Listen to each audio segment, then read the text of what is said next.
महाराष्ट्रामध्ये गेले काही दिवसांपासून शिवरायांचा पुतळा अपघात प्रकरणावरून राजकीय वातावरण तापलं होतं। विरोधक या मुद्द्यावर महायुती आणि केंद्र सरकारवर आक्रमक टीका करत होते। त्याच वेळी महाराष्ट्राच्या दौऱ्यावर असलेल्या पंतप्रधान नरेंद्र मोदी यांनी एक मोठं वक्तव्य केलंय। बघूया।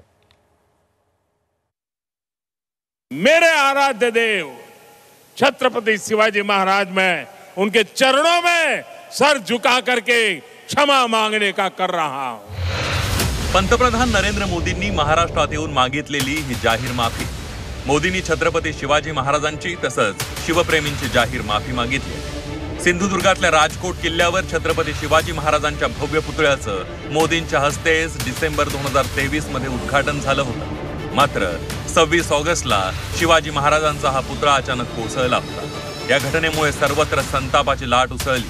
मात्र वाढवण बंदराच्या भूमिपूजन सोहळ्यात पंतप्रधान नरेंद्र मोदींनी या प्रकरणात जाहीर माफी मागितली। इस धरती पर आते ही आज मैंने पहला काम मेरे आराध्य देव छत्रपति शिवाजी महाराज में उनके चरणों में सर झुका करके क्षमा मांगने का कर रहा हूं।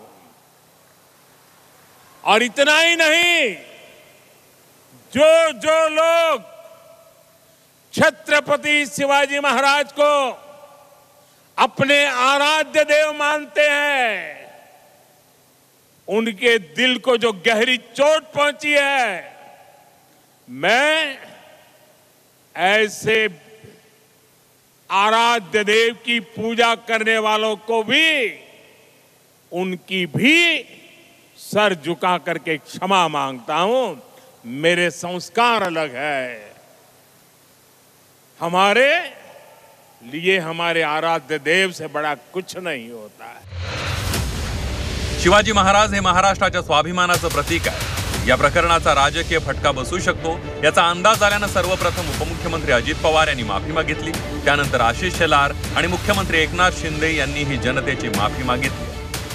त्याच्या संदर्भामध्ये मी राज्याचा उपमुख्यमंत्री म्हणून सांगतोय, मी ह्याबद्दल महाराष्ट्रातल्या 13 कोटी जनतेची माफी मागतो की युगपुरुष छत्रपती शिवाजी महाराज हे आपल्या सगळ्यांचं दैवत आहे आणि त्या दैवताचा पुतळा त्या पद्धतीनं असा वर्षाच्या आत ह्या पद्धतीनं ते नादुरुस्त होणं किंवा पडणं हे सगळ्यांना धक्का देणारी बाब आहे। जी दुर्घटना जो अपघात घडला त्याची कारण मीमांसा कारण काही असो, सरकार काही सांगो, जनतेच्या भावना या सर्वाच्या पेक्षा वर आहेत आणि म्हणून सत्ताधारी पक्ष म्हणून आम्ही त्या ठिकाणी माफी मागतो। ज्या पद्धतीच्या सामान्य नागरिकांच्या भावना आहेत यावर माफी मागणं ही आवश्यकता आहे। छत्रपती शिवाजी महाराज हे माझं आराध्य दैवत आहे आपल्या सगळ्यांचं। त्यांच्या चरणांवर त्यांच्या पायावर एकदा नाही 100 वेळा डोकं ठेवायला मी तयार आहे। 100 वेळा त्यांची माफी मागायला मला कुठलाही कमीपणाचं नाही वाटणार नाही, कमीपणा नाही। कारण छत्रपती शिवाजी महाराज हे आराध्य दैवत आहे आणि त्यांचा आदर्श घेऊनच त्यांचा आदर्श ठेवूनच आम्ही राज्याचा कारभार करतोय। आता वाढवणच्या सभेत मोदी यांनी माफी मागून डॅमेज कंट्रोल करण्याचा प्रयत्न केलाय। याआधी छत्रपती शिवाजी महाराजांच्या प्रकरणावरूनच 2004 मध्ये मोठी राजकीय किंमत युतीला चुकवावी लागली होती। 2004 मध्ये महाराष्ट्रात मुख्यमंत्री सुशीलकुमार शिंदे यांच्या नेतृत्वात काँग्रेस राष्ट्रवादीचं सरकार होतं, तर भाजप आणि शिवसेना विरोधी पक्षात होते।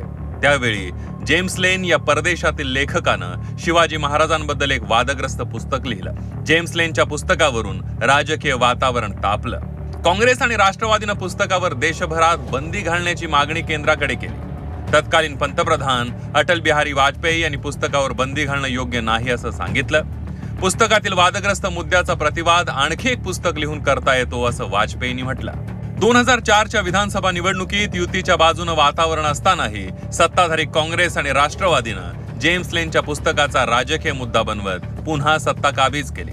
लोकसभेतील पराभवानंतर लाडकी बहीण योजनेमुळे सरकारच्या बाजूनं वातावरण निर्मिती होत असतानाच बदलापूरची घटना घडली आणि त्यानंतर शिवरायांचा पुतळा कोसळला।